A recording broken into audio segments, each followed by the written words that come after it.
Welcome to Celebrating Act Two. Celebrating Act Two is the user manual for the second half of your life.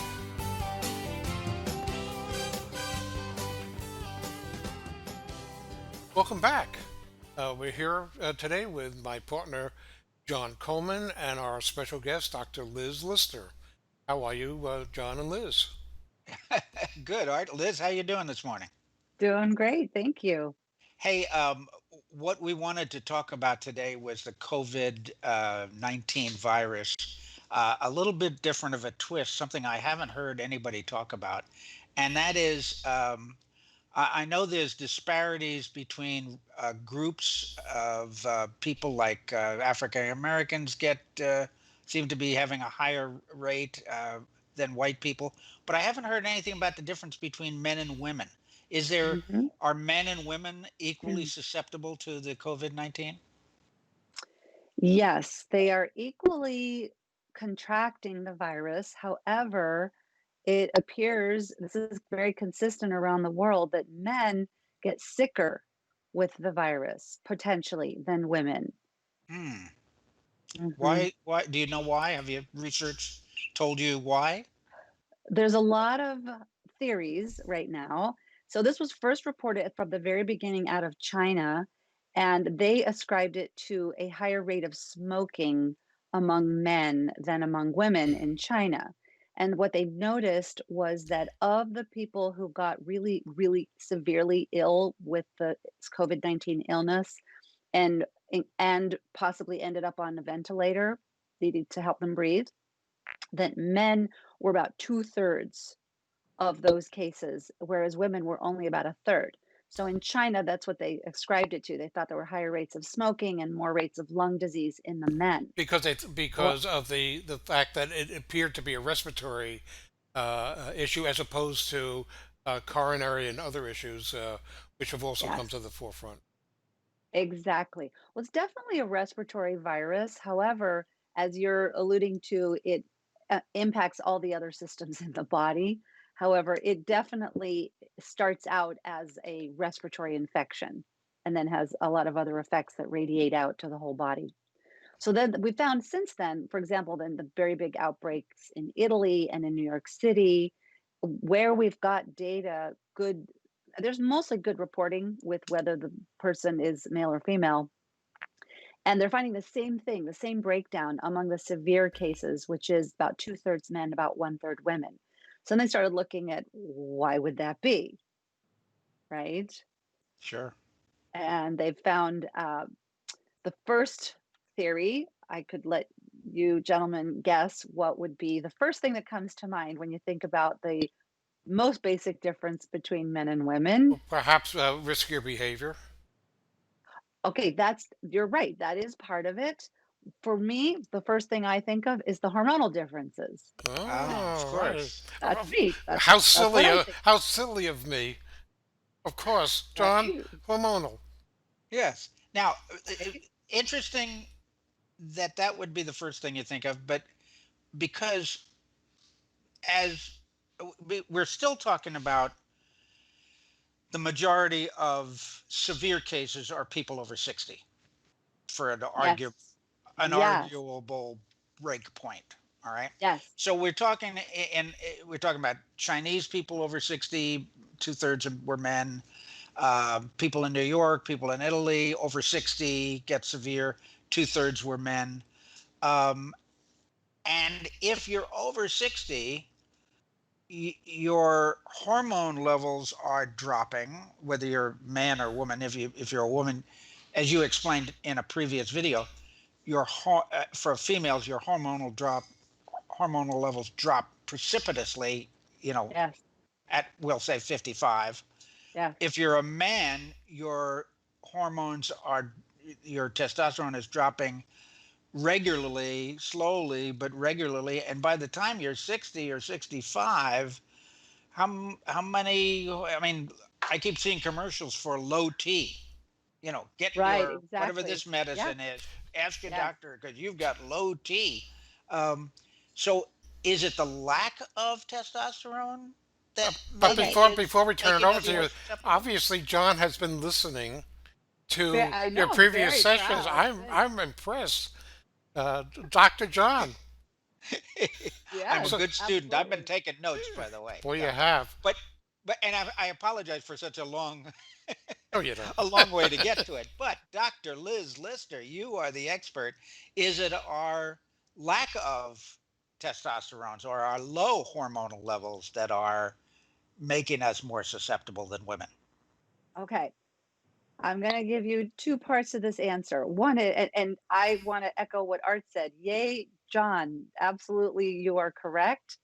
And what the lower levels of hormones in older individuals is considered to be causing is a weaker Mm. immune system function. Okay. Ah, Alrighty. And so that is one of the theories of why this is so much more significant for people in the older age groups, okay, sure. So, compared to under 40, for example. right. So, this, but again, theoretical. We don't know. There's no Yes, proof of this yet. Okay. yes. And there are trials going on as we speak that are giving men who are in intensive care with the COVID-19 illness. One study is looking at giving them estrogen, and another study is giving them progesterone, the two main female hormones, to see if it helps. Because we know that those hormones boost up the immune system. Not And testosterone. also, well, we know that estrogen helps the immune system, and we know the progesterone is anti inflammation. Ah, Okay. Alrighty. So even for men, it's very important, even if they're replenishing testosterone, to have a little bit of estrogen, not too much, but also not too little. So Okay. if I'm So reading we it do. right, your theory and the reason why you thought hormonal of why men in general is that we begin to lose hormones earlier and on a more gradual basis up to the 50s and 60s. As John pointed out, his remembrance is that women drop sharply in general around 50. So therefore, we as a gender are far more likely to be affected by a weak hormonal system. That is a theory. That is yeah, a theory. yeah. With the COVID-19 virus, you are already identifying the arguments against the hormones being as the basis, being the basis for the difference in outcomes between men and women.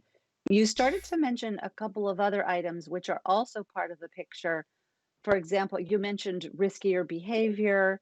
There's also the idea, which seems to play out as from in what we see in healthcare, that possibly for men saying that they are having symptoms or not feeling well might be a sign of weakness, so they might be inclined to downplay symptoms. Okay, And they don't ask, and they don't ask for directions either. So that could be a big problem. right, especially maybe from the doctor. Maybe they're Right. not asking for directions That's from the right. doctor, So but they're not you going to the just doctor. you just said something which I found fascinating, and let me feed it back and see if I understood it correctly.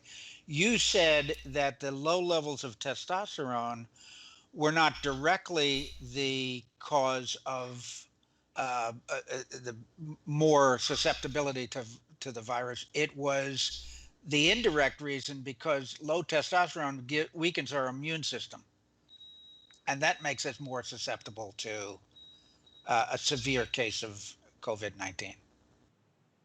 Did I Okay, get that right?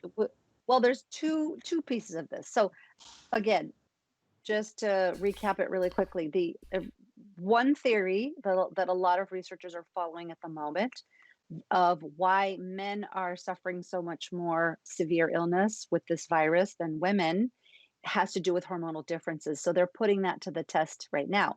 But the people who argue against that theory are saying that shouldn't be the case because older individuals have low hormones across the board. Right. So Okay. you're asking an extremely good question that a lot of researchers are asking, and they're working on finding out the answer to that. Yeah.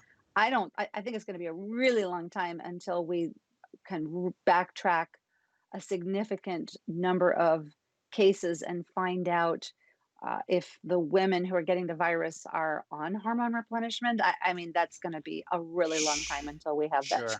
Sure. Right now we're barely able to get the important categories of data like age, uh, sex. Okay, we're working on those bigger categories, much less the finer points like are they on hormone replenishment or not. Yeah. Well, Yeah. this is being debated, and you're finding out more information, and it would be fascinating to find out how much uh, weakened degraded hormone system that naturally occurs in men at an early age might have to do with it.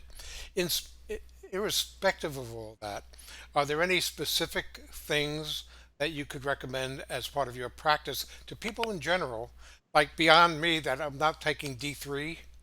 Okay, and I never took those kind of supplements before, but I'm popping one of those pills every day. Yeah, yeah, Was there anything else that we could be doing to absolutely. strengthen our immune systems to perhaps better prepared for not only the COVID-19, but any disease that might just happen to come Sure. our way? Sure.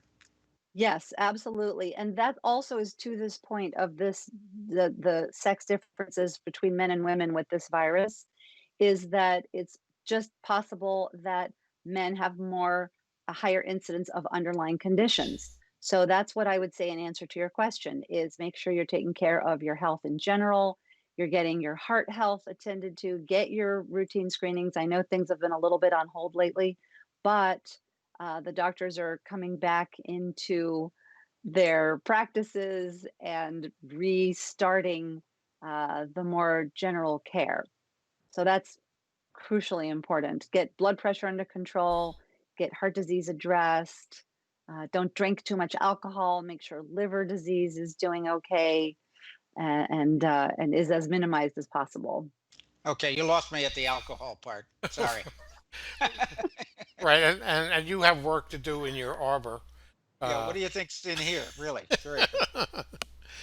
well, this has been fascinating.